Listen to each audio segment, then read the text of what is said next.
mis amados hermanos, yo voy a pedir que busquen en su Biblia la epístola a los Romanos, capítulo 11, versículo 16. Y se pongan de pie, mis amados hermanos, y vamos a darle lectura a todos juntos. ¿Vale? Ahí ustedes en pantalla pueden ver el título de la prédica de hoy, primicias, lo primero es lo primero. Y vamos a ver qué dice Romanos 11, 16, de hecho es la siguiente diapositiva.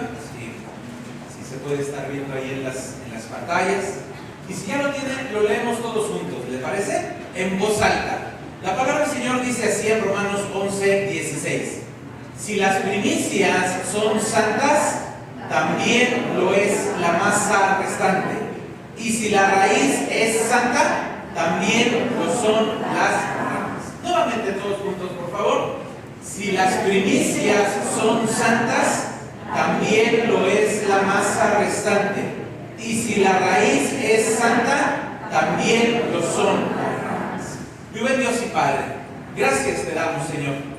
Gracias por este privilegio que hoy tenemos de estar aquí reunidos como un solo cuerpo, como una iglesia, mi bendito Padre, como lo que tú anhelas y esperas de nosotros para rendirte culto a ti, para bendecir tu nombre, para exaltar tu nombre, Señor. Gracias porque tu presencia está en nosotros y está en este lugar, Señor. Gracias por los pastores, gracias por el cuerpo ejecutivo, los líderes, por la congregación de Misión de Fe. Que esta palabra, Señor, hoy quede no solamente en nuestras mentes, en nuestros oídos, en nuestro corazón, sino que también, Señor, la podamos poner en práctica, no solamente en un culto de primicias, sino en todo momento. En el nombre poderoso de Jesús. Amén, amén, amén. Tome su lugar, amada iglesia. Bien, en la siguiente diapositiva traigo ahí un listado de festividades del pueblo de Israel. Porque hoy vamos a hablar de las primicias, pero no podemos entender a cabalidad o en su totalidad este asunto de las primicias si no lo vemos en su conjunto. No me voy a tardar mucho, las enlisté y voy a poner algunos ejemplos que nos van a ayudar para entender mejor este asunto de las fiestas, ¿vale? Las fiestas del Antiguo Testamento apuntan, señalan, direccionan directamente a la vida y obra de nuestro Señor Jesucristo. Eso nunca se nos debe olvidar. Repito, las fiestas del Antiguo Testamento, las fiestas dadas al pueblo de Israel, las fiestas que nosotros encontramos en el Antiguo Testamento, apuntan, señalan, nos muestran la vida y obra ¿de quién? De nuestro Señor Jesucristo.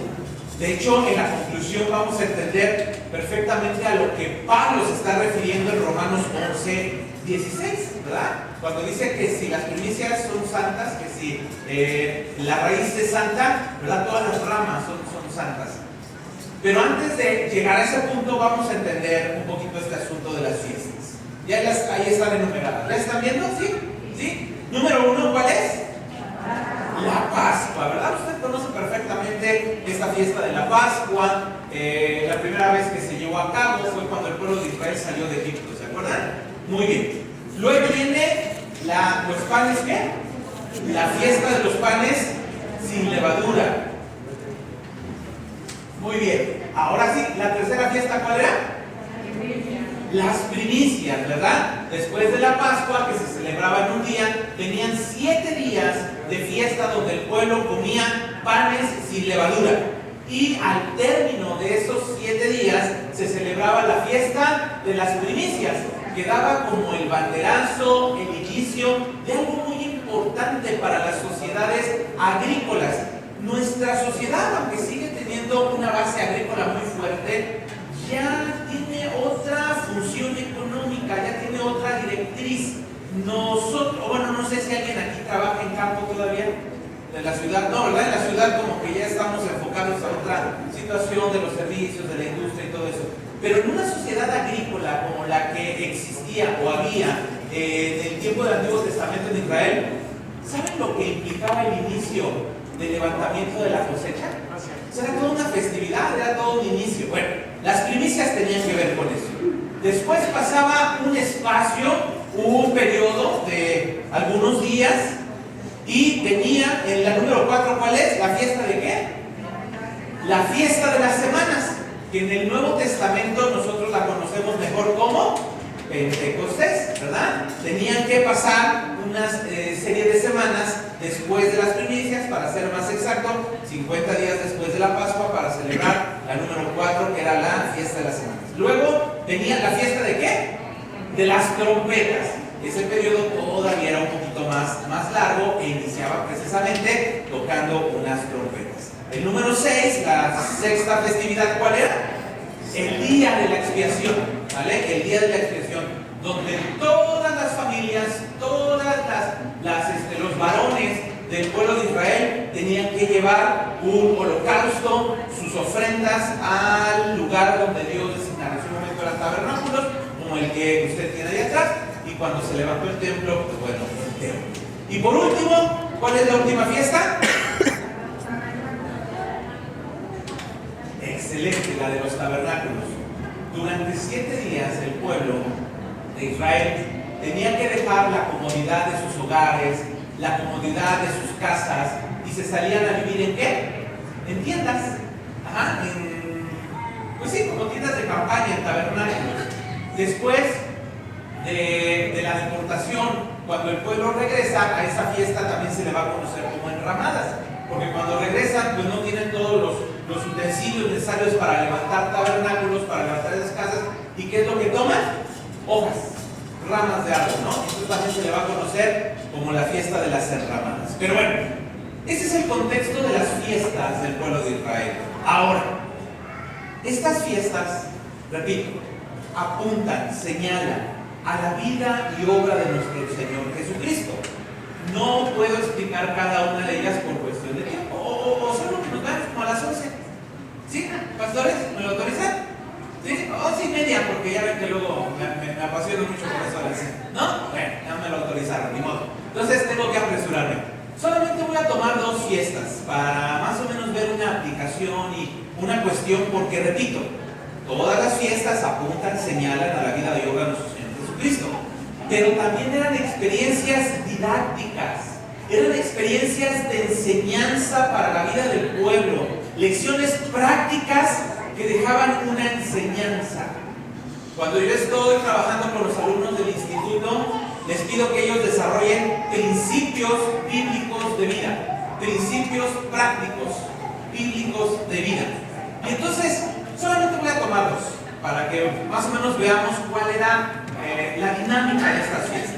Número 1, los tabernáculos. ¿Vale? Vamos a la siguiente diapositiva, que la tienen por ahí. Usted puede ver ahí. Voy a tomar 2 nada más. La fiesta de los tabernáculos. Escuche, Levítico 23, del 42 al 43 dice: en tabernáculo habitaréis 7 días. Todo natural de Israel habitará en tabernáculos, en tiendas, para que sepan vuestros descendientes que en tabernáculos hice yo habitar a los hijos de Israel cuando los saqué de la tierra de Egipto. Yo Jehová, vuestro Dios. ¿Vale? 7 días el pueblo de Israel iba a dejar la comodidad de sus hogares, la comodidad de sus casas, e iba a vivir en condiciones semejantes a las que el pueblo de Israel vivió cuando salieron de Egipto. Cuando salieron de Egipto, ¿dónde estuvieron viviendo durante esos 38, 40 años? En el desierto, ¿verdad? Y entonces esta fiesta era, como lo dice aquí en Levítico 23, para que vuestros descendientes. ¿Quiénes son nuestros descendientes? Nuestros hijos. Hoy me acompaña mi hijo el mayor, el primogénito, está aquí conmigo, ¿verdad? Él tuvo convivió, ¿verdad?, con algunos de los muchachos en un retiro que tuvieron aquí con los de la Misión de Fe, y dijo: quiero ir a ver a mis amigos. Entonces, bueno, aquí me está acompañando mi hijo el mayor. Y nuestros descendientes pues son nuestros hijos, son las generaciones, ¿verdad? Nuestros hijos, nuestros nietos, nuestros bisnietos, etcétera, etcétera. Entonces, nuestros descendientes, ¿verdad?, sepan que en tabernáculos hice yo habitar a los hijos de Israel cuando los saqué de la tierra. ¿Cuál era la enseñanza didáctica?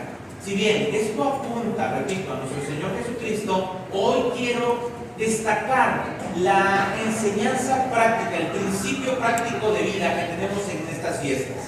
Hermanos, cuando nosotros, ¿verdad?, no enseñamos a nuestros hijos a darle el valor a las cosas, ¿qué estamos formando en nuestros descendientes? Hijos ingratos, hijos que piensan que se merecen todo. Porque miren, entre la generación de mis abuelos, mis padres, la mía y la de mis hijos, en muchas cosas hay una gran diferencia. Mi abuelo llegó aquí a la Ciudad de México, a la metrópoli, sin siquiera saber hablar español. Él venía de Oaxaca, él hablaba zapoteco y llegó con calzón de manta, pantaloncito de manta y ropa de manta, ¿verdad? Mi madre ya no atravesó eso.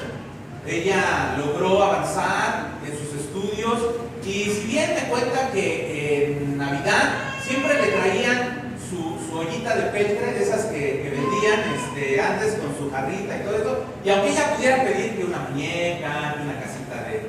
No, los barrios todavía no existían, pero una muñeca, cada año le llegaba su ollita de peltre y su casita. En cambio a mí, en Navidad, pregúntenme lo que me llegaba.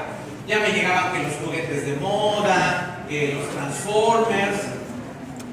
Y con mis hijos, la situación también ha cambiado, ¿no? Que ahora que quieren el juego de moda, que ahora que quieren la situación. Pero ¿cuál era la intención de que el pueblo de Dios viviera esta fiesta?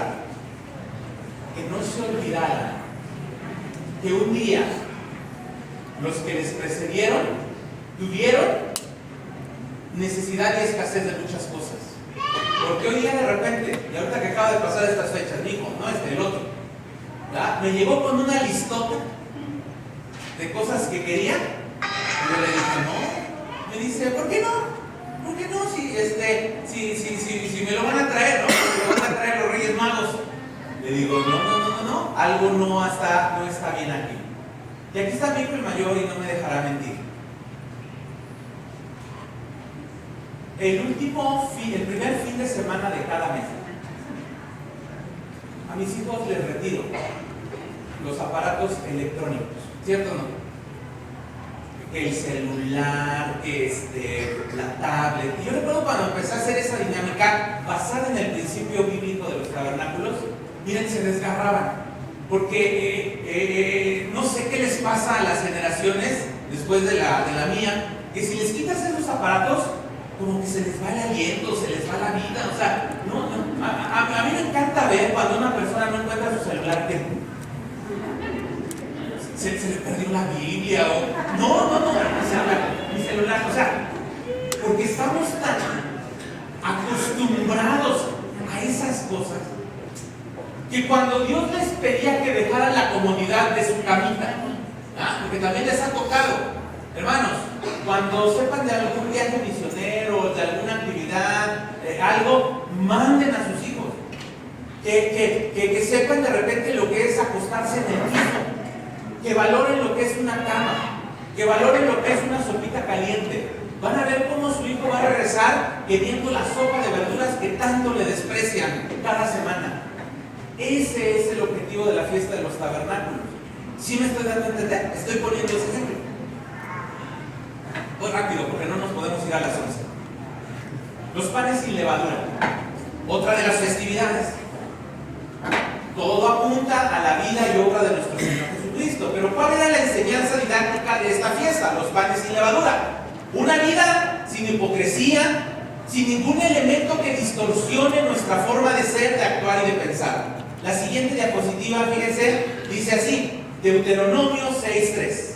¿Ya lo tiene ahí?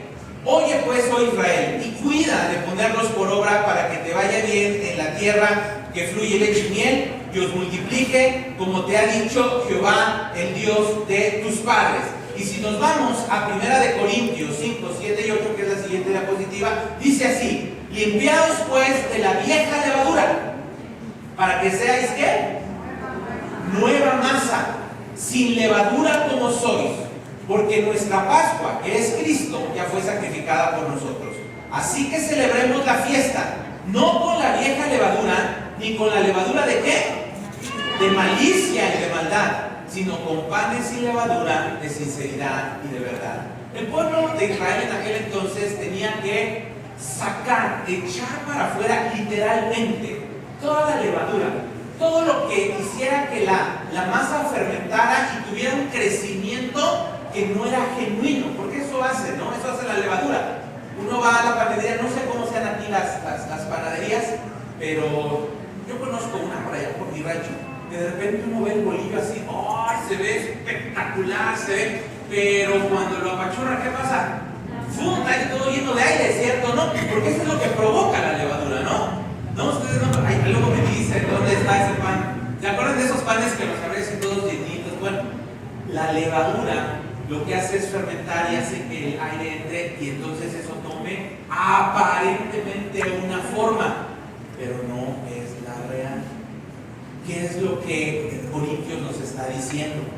Que esas actitudes que de repente nos hacen aparentar ciertas cosas. Porque hoy me traje yo mi saco de domingo, me puse mi pin de las asambleas, ¿no?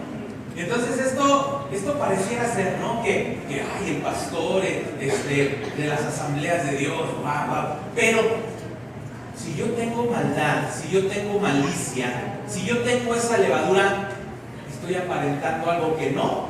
Soy como ese bolillo, no porque está gordito, sino porque puedo aparentar algo que no soy.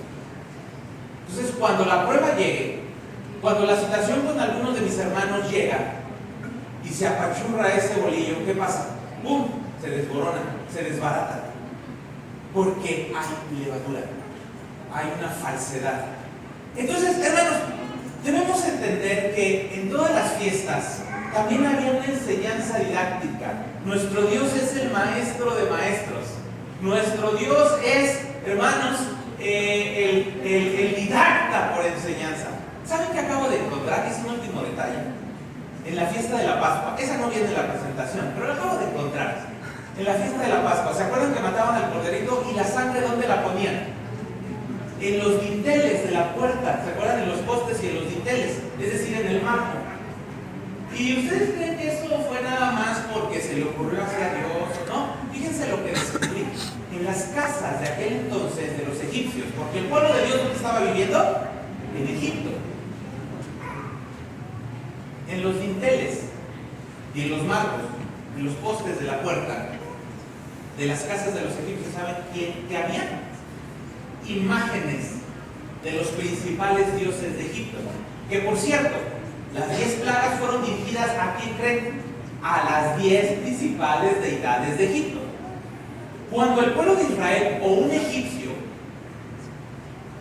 pintaba de sangre por encima de esos dinteles, ¿a quién estaba tapando? A los ídolos. ¿Se fijan? Qué interesante, ¿no? Porque de hecho así debe ser nuestra vida. Cuando la sangre de Cristo nos ha limpiado, ha borrado ¿qué? Todas esas cosas de nuestro pasado. Que si yo antes le adoraba a tal cosa, que si yo antes seguía a tal cosa, que si antes, ahora la sangre de Cristo ha cubierto toda esta situación. Eso era lo que simbolizaba eso. Entonces, cuando el Señor pasó y veía esa sangre, pasaba de largo. Que de eso es Pascua, ¿no? De hecho, eso significa Pascua en hebreo. Pesaj, pasar, saltar, ¿no? Entonces, pasaba de largo. ¿Por qué? Porque la sangre de ese cordero, que es la sangre, que simbolizaba la sangre de nuestro Señor Jesucristo, ha cubierto esa idolatría, ese estilo de vida, ese pasado. ¿Se fijan? Bueno, pero no me pidieron que hablara de las fiestas. Bueno, sí de una, ¿verdad? ¿Cuál es? Primicia. ¿Les parece que entremos en materia? ¿Sí? Pero lo que me interesaba mucho es que veamos que las fiestas tienen un objetivo también de enseñanza y didáctico, y es lo que yo hoy les quiero compartir. Porque dice Pablo en Romanos que si lo primero de la masa es santo, toda la masa es santa, o si la raíz es santa, todas las ramas son santas. ¿Qué es lo que el Señor nos quiere decir el día de hoy? Bueno, vamos hacia allá. Ahora sí entramos de lleno. Siguiente, por favor. Ahora sí dice la fiesta de las primicias. Éxodo 23, 19. ¿Sí? Lo pueden leer junto conmigo, ya sea en las pantallas o en su Biblia. La fiesta de las primicias. Éxodo 23, 19. Entramos en materia. Dice así, todos juntos por favor: las primicias de los primeros frutos de tu tierra traerás a la casa de Jehová tu Dios. No guisarás el cabrito en la leche de su madre. Las primicias de los primeros frutos de tu tierra traerás ¿a dónde? A la casa. ¿Saben por qué? Porque lo primero es lo primero. Esa frase era de mi abuelo materno, del que le compraba a mi mamá la ollita. Y siempre le decía: no, hija, lo primero es lo primero, ¿vale? Y a mí también me decía: no, hija, lo primero. Era una frase. Siguiente, por favor. Fíjense que hay algo muy interesante aquí. De hecho, ahí viene. Y esta frase se las leo. Fíjense, la Pascua, que ya hablamos de la Pascua, ¿no? ¿Cierto o no? Se tenía que celebrar e inició tapando los postes y los dinteles de las puertas. Fíjense, la Pascua y la fiesta de los panes sin levadura, panes que no tenían así falsedad, que no tenían aire, que no mostraban que eran unos panzotes al momento de partir, unos pancitos. La Pascua y la fiesta de los panes sin levadura fueron celebradas primero ¿en dónde? En Egipto y después en el desierto. ¿Sí? Ellos celebraron estas fiestas, pero la fiesta de las primicias solo pudo ser celebrada, no se alcanza a ver ahí en la presentación, ¿verdad? ¿Sí? ¿Qué dice? Exacto. ¿Sí se fijan? Va otra vez, a ver si nos va cayendo el 20. La Pascua y las primicias, que son las primeras, los panes sin levadura, que son las primeras fiestas, fueron celebradas en Egipto, pero en Egipto todavía el pueblo era esclavo, ¿cierto o no? Hasta esa noche fueron libres, pero en el desierto eran errantes, estaban ahí vagando, estuvieron ahí dando vueltas, y esas fiestas las celebraron en ese lugar. Pero ojo, la fiesta de las primicias solo pudo ser celebrada, o la primera vez que se celebró fue hasta que el pueblo de Dios entró ¿a dónde? A la tierra prometida. No en Egipto, no en esclavitud, no en el desierto, no siendo probados, no atravesando las inclemencias y los temporales del desierto, no, sino cuando ya entraron a la tierra prometida. ¿Qué implica esto? Que la fiesta de las primicias, al ser celebrada hasta que el pueblo entró a la tierra prometida, significa que solo un pueblo libre que ha recibido la promesa de la tierra prometida puede entender el principio didáctico pedagógico de esta fiesta. ¿Puede decir amén? Otra vez. La primicia, las primicias, la fiesta de las primicias, solo un pueblo libre que ha recibido la promesa y que ha entrado a la tierra prometida puede celebrar en total entendimiento esta fiesta de las primicias. ¿Cuántos libres hay en Cristo aquí? ¿Cuántos han recibido las promesas de parte de Dios? Hermano, estamos listos para celebrar la fiesta de las primicias. En nuestro corazón, el cordero que fue inmolado, la sangre de nuestro Señor Jesucristo, en nuestro corazón habita porque le hemos aceptado como nuestro Señor y Salvador y hemos entrado a la tierra prometida. La hipocresía, la levadura de la hipocresía ha quedado a un lado. Ahora somos libres de todas esas ataduras y todas esas actitudes. Hermanos, entonces estamos libres para entrar a la fiesta de las primicias. ¿Podemos decir amén? Amén. Y está al lado y dile, ya va a empezar una buena oración. Hay una historia paralela, hay un eje transversal. Los que están estudiando en el libro, ¿dónde están? Ya saben, ¿no? Por dónde voy. Hay una historia, hay una narrativa en el Antiguo Testamento que nos enseña perfectamente este asunto de las primicias y tiene que ver con la viuda de Sarepta. ¿Recuerdan que hubo una tremenda escasez de agua en los tiempos de Elías? ¿Sí? Reinaba la dinastía de hombres, específicamente Acab, su esposa Jezabel, y el Señor detuvo las aguas, hubo una tremenda escasez. Siguiente, por favor. Y voy a pedir que vaya conmigo, ese no lo traigo ahí en las diapositivas, pero está en Primero de Reyes, capítulo 17. Si nosotros nos vamos ahí al primer libro de los Reyes, capítulo 17, y leemos del 9 al 16, y voy a pedir que lo haga junto conmigo. Esta narrativa nos ilustra perfectamente la enseñanza didáctica de las primicias. Primero de Reyes, capítulo 17. Y vamos a leer ahorita del versículo 9 al 16. ¿Vale? Vamos a leer desde el 8. Lo tiene ahí desde el 8. Y fíjense, síganme con su lista. Yo lo voy a leer y usted me sigue con su lista. Vino luego a él palabra de Jehová diciendo: levántate, vete a Sarepta de Sidón y mora allí. Y aquí que yo he dado orden allí a una mujer viuda que te sustente. Entonces él se levantó y se fue, ¿a dónde? A Sarepta. Recuerde, ya le di el contexto de esta historia.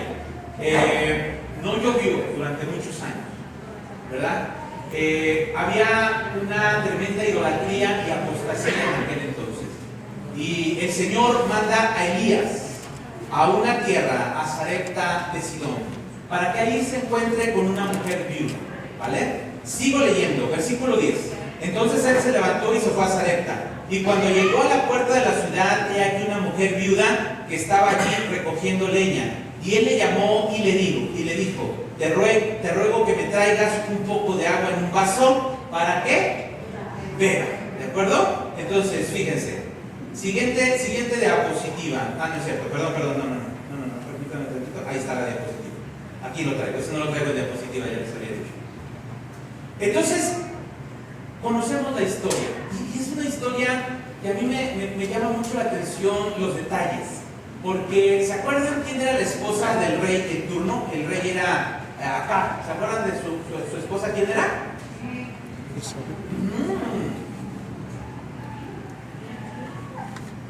Jezabel, ¿verdad? Para la esposa que se consiguió, ¿verdad? La capa.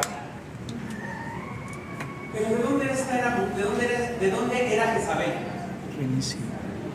Exacto, de la misma tierra que esta viuda. Porque fíjense, Dios no nos desprecia por nuestro pasado o de dónde venimos. ¿Cierto o no? Dios no nos desprecia por eso. Al contrario, Dios les va a dar una enseñanza tremenda a todo el pueblo de Israel. Porque esta mujer no era de Israel. De hecho, Jesús lo dijo, ¿se acuerdan? Jesús dijo que esta mujer no era de Israel. ¿Y a quién se le hizo misericordia? A esta mujer. Y ahorita es lo que nosotros vamos a estar viendo. Versículo 11. Y yendo ella para traérsela, ¿por qué? ¿Qué pidió él? Agua. Y yendo ella para traérsela, él la volvió a llamar. Y fíjense lo que le dice: te ruego que me traigas también, ¿qué? Un bocado de pan en tu mano. Y ella respondió: vive Jehová tu Dios, que no tengo pan cocido, solamente un puñado de harina tengo en la tinaja y un poco de aceite en una vasija. Y ahora recogía 2 leños para entrar y prepararlos para mí y para mi hijo, para que lo comamos y nos dejemos, ¿qué? ¡Qué tremendo! ¡Qué tremendo! El versículo 12, y de hecho yo lo tengo subrayado porque dice: y nos dejemos morir. ¿Cuál era la perspectiva de esta mujer para el futuro? Morir. Porque el profeta le pide, ¿verdad? Primero un vaso de agua. Y ella dijo: sí, no hay problema, voy y te la traigo, ¿no? Cuando había escasez de agua, no escatimó algo que era preciado. Pero fíjense, cuando el profeta le dice, pero, vamos otra vez ahí en el versículo 11, dice: y yendo ella para traérsela, él la volvió a llamar y le dijo: te ruego que me traigas también un bocado de ¿qué? De pan. Y entonces ahí la mujer dijo: ahí sí te voy a fallar, ahí sí. Porque de hecho en este preciso momento estaba recogiendo unos leños para ir a preparar un bocado de comida, porque nada más tengo un poco de harina, un poco de aceite, y entonces voy a preparar algo para mi hijo y para mí, para después de esto, ¿qué? Dejarnos morir. La perspectiva de esta mujer hacia el futuro no era nada alentadora. Ella en algún momento ya había descartado todas las demás posibilidades, porque las mujeres son así, ¿a poco no? Las mujeres piensan plan A, plan B, plan C, mientras el hombre todo está en el plan A, ellas ya van en el plan Z. Una mujer de todas las perspectivas y dice, bueno, si ahora no me funcionó el Tupperware, ahora voy a intentar, ¿verdad? Con el Nutriza o el Nutriolio, no sé cómo se llamen, y si no, bueno, me funciona vendiendo zapatos, pero salimos. ¿A poco no, mujeres? Así son. Así son. Yo les aseguro que esto lo hizo una mujer, ¿cierto o no? Yo conozco a las mujeres de las iglesias, como son movidas, ¿no? Que pastor, necesitamos esto, no se preocupe, ahorita pensamos que la rifa, que la tanda, no sé, pero así es una mujer. ¿A qué punto habrá llegado esta mujer para que ya dijera eso?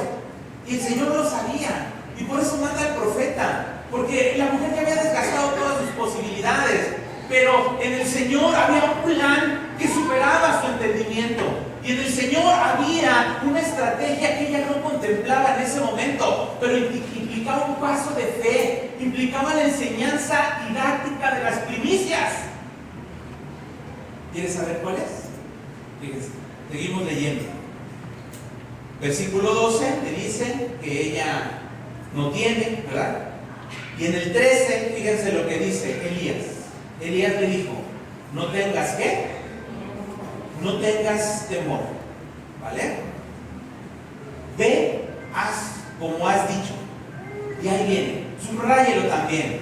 Pero hazme a mí primero. ¿Lo puedes decir conmigo? Pero hazme a mí primero. De ello, una pequeña torta cocida debajo de la ceniza y tráemela. Y después harás para ti y para tu hijo. No sé, pero yo creo que si Elías de repente hiciera esto en estas condiciones, lo tacharíamos de qué mal profeta. O sea, ¿cómo que hazme a mí primero, verdad? Oye, ¿no acabas de escuchar lo que te acaba de decir la hermana? Que nada más está recogiendo leños para un bocado de pan para ellos, pero se van a morir. Y tú le estás pidiendo que te dé aquí ¿qué? Primero. Entonces, no lo escuchó. Pero por eso Elías le da esta palabra, no tengas temor.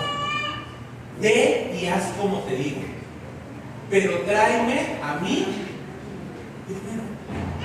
Y después, fíjense, porque la palabra está completa. Y después harás para ti y para tu hijo. Versículo 14. Porque Jehová, Dios de Israel, ha dicho así: la harina de la tinaja, ¿no qué? Escaseará, ni el aceite de la vasija disminuirá hasta el día en que Jehová haga llover sobre la faz. Yo no sé qué haya pensado esta mujer, porque la Biblia no nos lo dice. Pero vamos a inferir, vamos a suponer un poco que usted fuera esa mujer, ¿no? Y va, y está empezando a preparar el pan, está empezando a preparar la torta, ¿no? Y voltea a ver a su hijo. Yo volteo a ver a mi hijo, ¿no? Y digo, esto podría saciar, ¿no? Este no es tan latoso, pero el chiquito es de papá, ya tengo hambre. Papá, ya me duele el pie. Papá, ya me quiero dormir. Imagínense que el hijo hubiera sido de esos. Y de ahí la mamá. Y va y le entrega al profeta, ¿no? Y el profeta empieza a comer.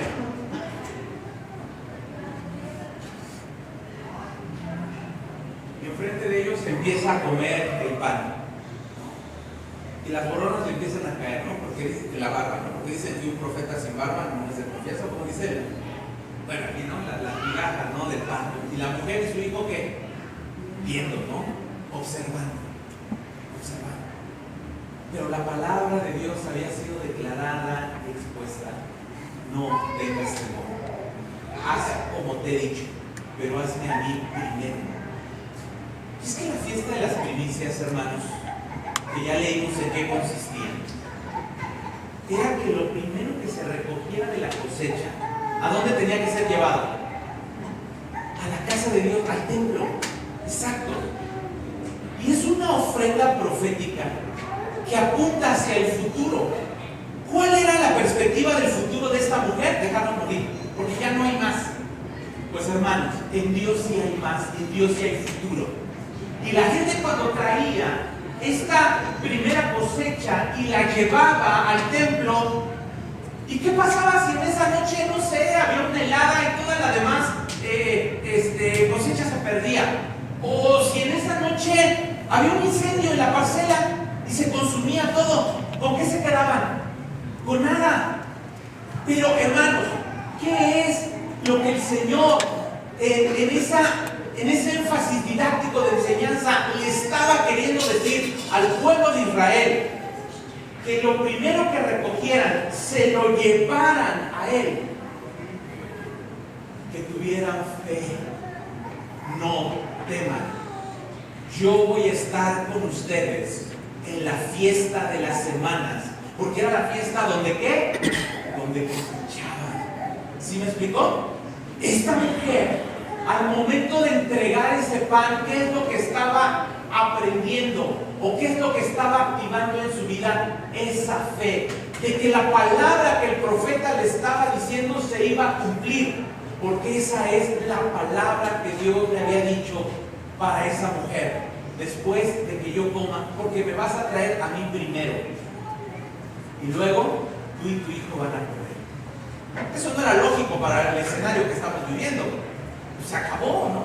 Se acabó, ya no iba a haber más harina, ya no iba a haber más aceite. La mujer no estaba reservando para su hija y para él, y después iban a morir. Pero hermanos, en el Señor, el que nosotros activemos este principio de obediencia y de fe al traer nuestras primicias al templo, apuntala, señala a que creemos, hermanos, que lo que viene a continuación en nuestras vidas es algo parecido a lo que le pasó a esta mujer. ¿Quiere leer conmigo lo siguiente?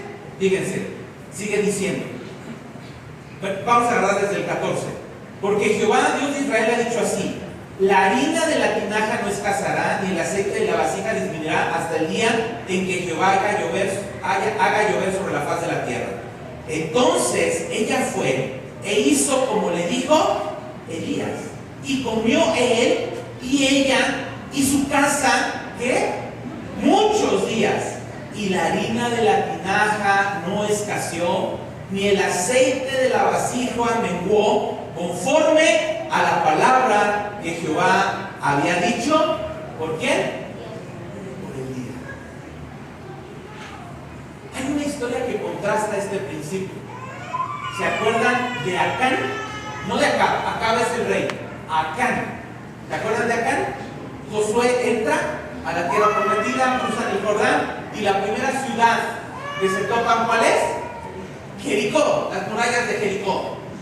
Y entonces la indicación que Dios le dio, les dijo: todo el botín que recojan, ¿para quién va a ser?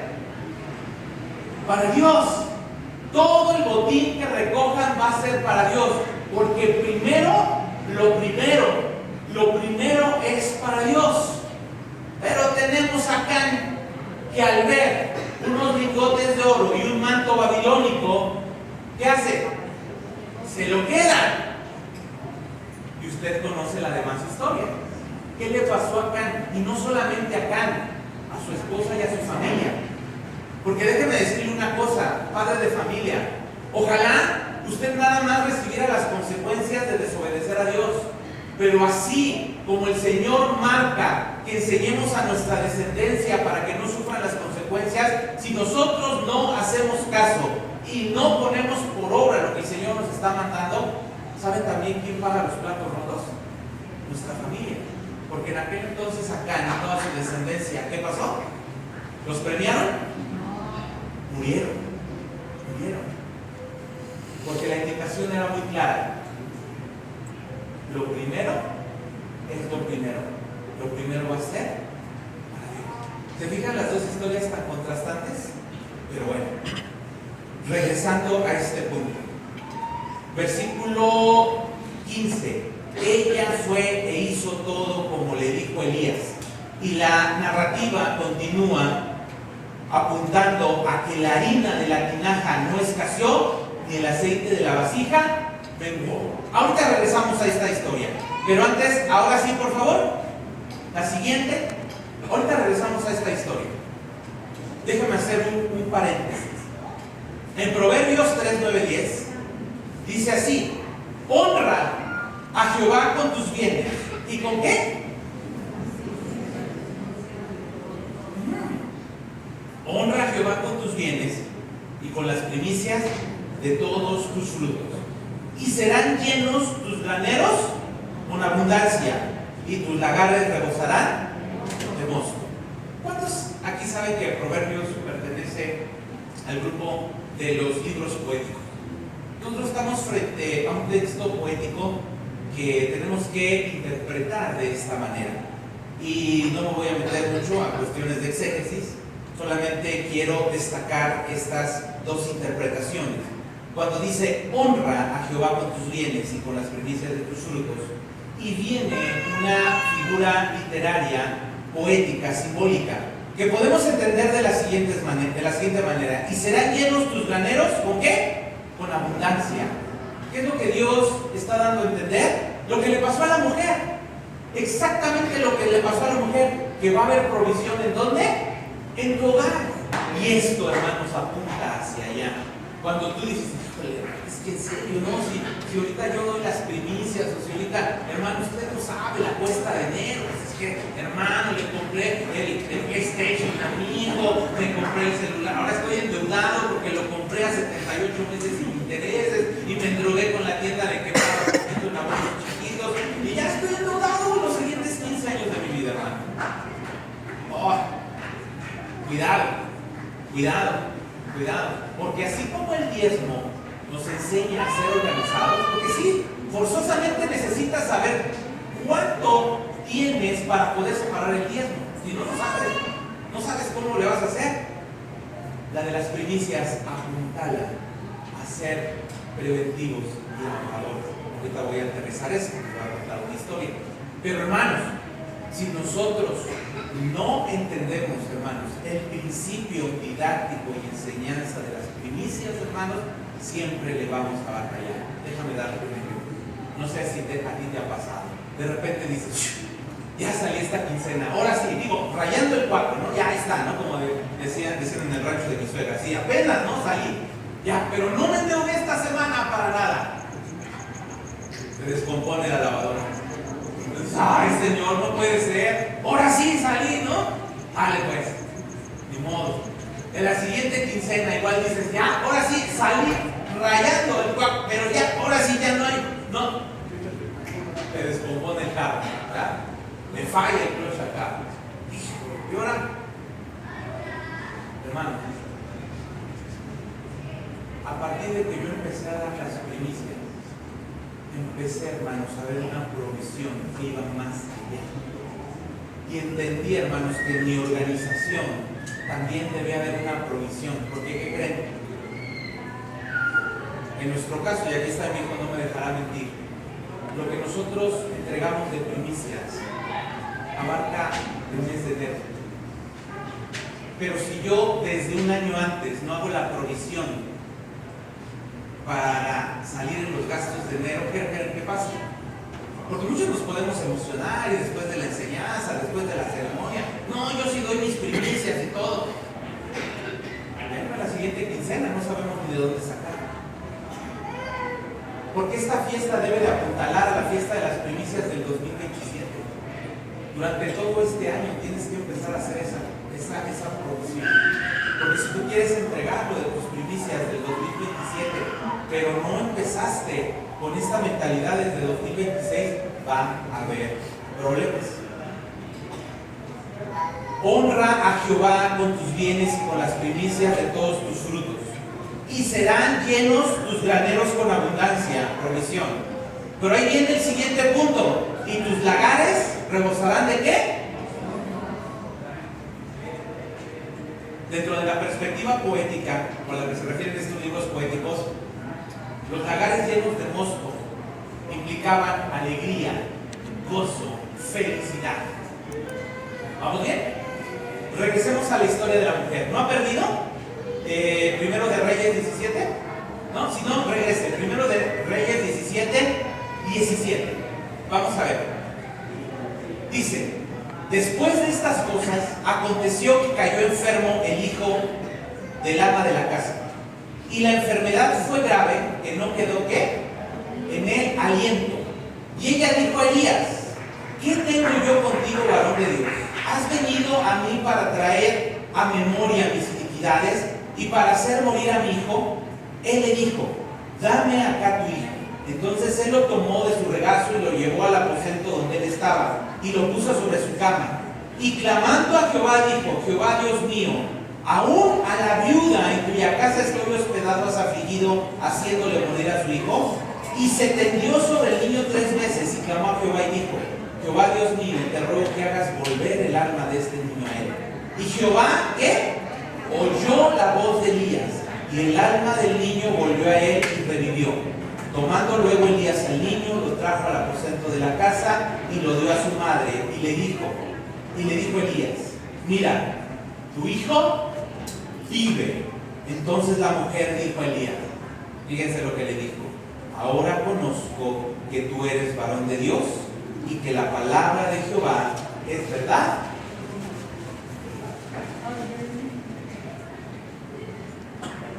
Yo no sé, hermanos, qué alegría podrá haber sentido esta mujer cuando vio a su hijo muerto y ahora a su hijo viviente. Díganme si eso no es que tus lagares estén llenos de gozo. Porque fíjense, dice, hasta, o sea, lo de la harina y lo del aceite no se bastó, ¿vale? Ella dijo, bueno, pues quizá también. Tuvo que venir otra situación que confrontara su corazón. Porque ella concluye con estas palabras: ahora sé. O sea, con lo de la harina y el aceite no. Pero dice: ahora sé que eres varón de Dios y que la palabra de Jehová es verdad en tu boca. Pero ¿qué desató? ¿Pero qué provocó? ¿Qué inició estas bendiciones en la vida de aquella mujer? Que ella se movió en el principio de las primicias. Todo se originó con una obediencia a la palabra: tráeme a mí primero. Porque lo primero es lo primero.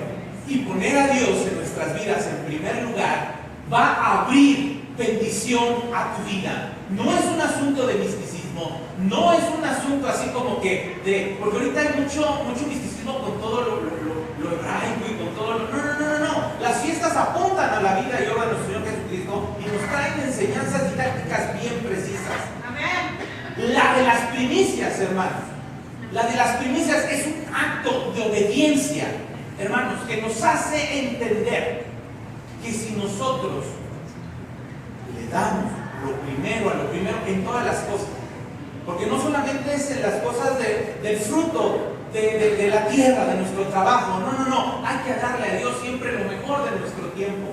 ¿Por qué le damos las últimas cosas?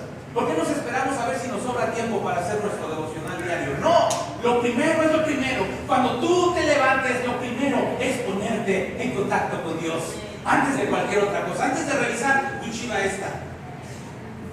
Porque tampoco no, lo primero que hacen muchos es revisar sus redes sociales, ¿no?